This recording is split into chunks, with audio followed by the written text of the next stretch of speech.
Oh, thank you so much, my girl. Yes, we are going to give you your just rewards this morning. It's time to whip up a droolingly, yes, that's actually a word, droolingly good recipe. This pup tart, okay? If you can call it a tart, I think it's so much more. It's smothered in a creamy tomato sauce and then topped with bacon and some cheddar cheese. Just leave it there. It can be enjoyed with a serving of your favorite meat. It's not often that meat is the side.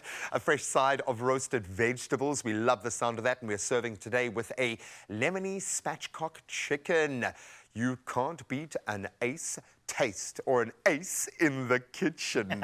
I'll just try with you. I'll try as many of these things because I've got to kind of gateway all of the love and appreciation over the last year through these moments because we miss you on the show, man, and I love having you here. I've been taught lessons about what you can do with Super Maize meal. It's one of the most versatile and exciting and accessible foods that we have. Okay, so we don't know what we're going to call it yet. It's probably a tart, but it might also be a bake or a cake or whatever you want to call it. But it's combining some wonderful flavor, complementary flavors. Oh, flavors that we sort of, you know, we harmonize so beautifully. You know, cheese and bacon. I mean, what a combination. The great thing with pup is it's a foundation. It's a base. You know, it's something we all have memories of in different forms, in different ways. But I think it's such a great carrier for flavor. Completely. And it's a common thread between a lot of, like, I remember cooking with Eric Landage, who was like, it's polenta. And I was like, okay, yeah, I get what you're saying. And then he took me there. Well, what do we do with polenta? We put, you know, Parmesan's been put into it for years and, you know, lots of herbs and things like that. Why aren't we doing that with maize? And that's what's so wonderful about this is it's exactly those kind of sort of principles you adapt and just throw lots of yeah, throw all the love and the unctuousness that you can. Okay, so I promise droolingly good. Let's do it. Right, so we got to start cooking the pup, which is very important. And what we're going to do here is just pop 2 cups into some boiling water here and start cooking that. And that's going to take a bit of time, but like everything else on TV here, we have one. Yeah, we'll speed it up and don't rush the process. We've got some master pup makers in our midst here. Oh, so, no, absolutely. And I rely on that, okay? Very much so. Bolo, things like that, we've got it covered here, but it does take time and love. So don't rush this part of the process, please. I'm just going to let that mix up. Obviously, keep that mix in there, and then you're going to cover that and let that cook. Cool. But of course, here is one that we've already got made for you. And then you've got this wonderful sort of consistency. You know, you can obviously put a little bit more water if it firms up, but don't worry, we've got some butter that's going to go into here, because it's going to really bring in some flavour. We're going to Frenchify it just a little bit with a bit of butter. And of course, a good pinch of salt. Remember, it needs some flavour, so bring out that wonderful flavour. Salt really helps in this instance. And then obviously black pepper as well. So that into there. And that in itself is a meal, dude. I could actually just grab it, rip it. In itself.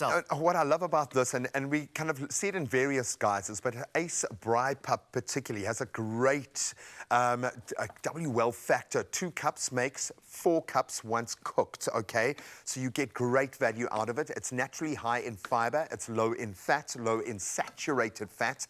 And of course, it's cholesterol-free and sodium-free, okay, which does make a massive difference. You can consume a lot. And of course, we are flavoring today with corn and chilies. If you want to kind of take it there with the heat, you can do it. If the kids are going to be enjoying it, maybe give them the choice. You can obviously, like we have done, add a dollop of butter, or you could even kind of, I would imagine, take it in a number of different, you know, a bit of buttercream, a little bit of... Oh, absolutely. Cream could work, cream cheese, a little bit of yogurt as well. If you like saying a little more sort of tart. I was going to say something with a little bit of a bit of a bite to it. I love it. Okay, so this looks great visually.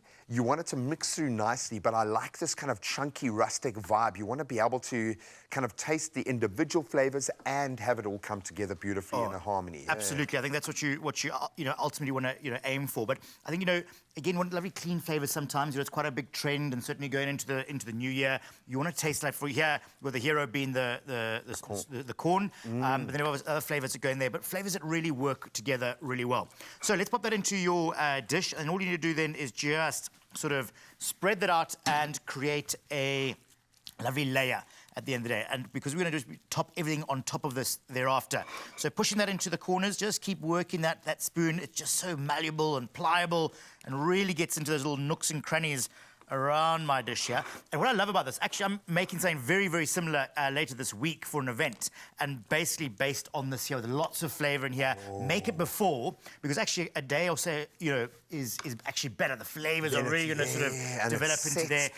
I got a lot of parmesan going into mine, as well as chili flakes as well, because I love a bit of heat. Yeah, no, I think it does really work well in this kind of flavour combo, and it's going to complement the chicken beautifully. Okay, we are fast running out of time, so can I give you a hand, or what can I add to the process? Ingredients. So we've got a spatchcock chicken, very simple, with some lovely garlic, a little bit of onion powder, salt, lemon juice, a little bit of oil, and then just put the chicken into there, rub that, and that typically you would sort of bake at 180 degrees for, 15 minutes to an hour in the oven. Done. To the pup here, I'm going to literally take some braai relish and spoon that onto the top, and then just adding another sort of layer on here. This is going to be like a bit of moisture going back in, so the actual pup tart doesn't actually dry out at all. Ah, you see. And look, I like it in any which way. I will have it as a porridge. I will have it as a stave pup. I just don't mind, as long as you've got the right sounding boards, the flavour. Just very quickly, what are you adding on top there? So this is cream, again, liquid, but also going to give a wonderful richness to it as well. So again, that moisture going back into there. And then bacon. Again, you can, this you can chop and change, whatever suits you. Some smoked chicken for those that don't enjoy bacon, or, for sure, for dietary reasons or whatever. Or religious reasons. That's fine. So change that up, and then you then typically put this into your oven and bake that now for about 30 to 40 minutes. And then 10 minutes before it's nearly ready, take some of your cheese and sprinkle that on, and be generous with your cheese. Get it in there. Don't hold back. Absolutely, really get into there. Oh, absolutely lovely. You know, when the pup is this good, yes, the meat becomes the side. I love it. And if we have inspired you with this festive recipe, then enter the ACE Festive competition to win your share of 50,000 Rand. All you have to do is create a festive dish made with ACE Quick Cook Maize or ACE Quick Cook Sump, and obviously take a beautiful pic along with the ACE product. Then post your entry as a reply to the competition post on the Expresso Show's Facebook, our X or pages, a short description of your dish, and include that important hashtag #AmazingAceFestive. And if you're entering on Insta, please tag us at Expresso Show and at Ace Maize Meal as well, and include that hashtag again, Amazing Ace Festive, in that post. And if you're entering via WhatsApp, you can send your entry image and your description to 071 295 1485. We're going to get a lot of entries for this one, so make it good. Entries close 8th of December. T's and C's apply. I promise you the chicken will get put into the oven and we'll bake that baby through. But what I'm really wanting to see is that puppy finished, and it looks it's there. Well, you can take a scoop of that. There's a spoon in there, and just put it out on the plate there and have a bit of a try. Have a look at this. Whoa, before we don't want to lose too much. And you can see just how spectacular that... Look at that. That's flavour. When I said droolingly delicious, that's what you get. We'll see you on the other side of this. Wow.